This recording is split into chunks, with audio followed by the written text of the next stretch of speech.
Hi.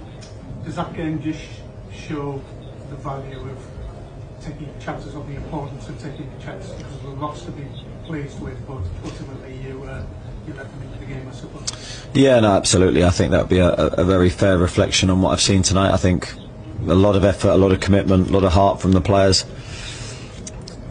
I thought it was a good performance without being a great one. And to beat Barcelona, I think it needs to be a great one. And yeah, we had the chances.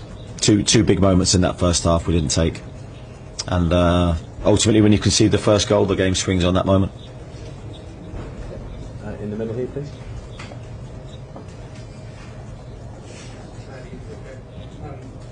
We know that Barcelona obviously has been going inside.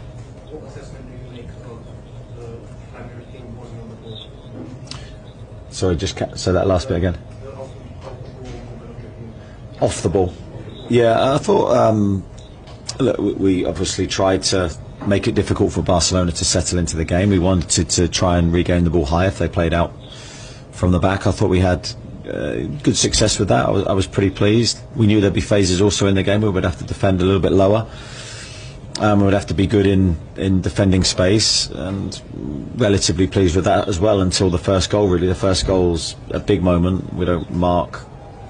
Firstly, we don't stop the cross, and then we don't mark well enough in the box, and we concede. And I think when you're chasing the game against them, that becomes very difficult because they can exploit gaps that maybe you wouldn't have left previously. So that was probably the most challenging part of the game for us. Okay. So Jordan, behind you, please. There was a lot of sort of hype in the build-up from outside. Are you going to be pleased when the game starts to become a little bit more routine and things calm down in the house? I thought the hype's not necessarily a negative for us. I think this game was always going to be talked about and always going to be an exciting one for our supporters, and I thought they were brilliant for us tonight. Just so disappointed we couldn't get that first goal, because I think that would have,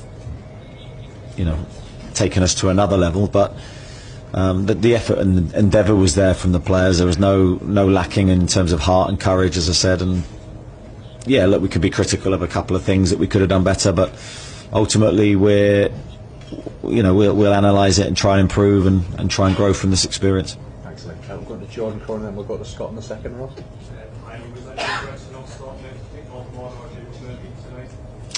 I can't live in that world. I have to make decisions for the benefit of the player sometimes. It was a really difficult one for Nick.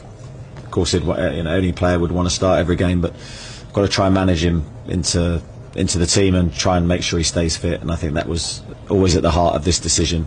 Of course, knowing that we have Anthony suspended as well for the next game. So, and it's the same with Jacob. He's nursing an Achilles problem, and we just want to keep the majority of the squad fit and available for as many games as possible. Thanks, Jordan. Scott? Can you just talk us through kind of what happened with Fabian in terms of, obviously, he got the ball in the face, he gets the treatment, he stays on, he scored a goal, he then goes down and goes off. What was the kind of timeline for you around that, and how is he? Yeah, I've got no sort of information on you there. I'm in the hands of the doctors really in that moment. The only message I got that he was okay to continue, and I don't really know any more other than that. And Kieran? Same. Yeah, I've not had a chance to speak to anybody yet. Okay. Any more in this room? No.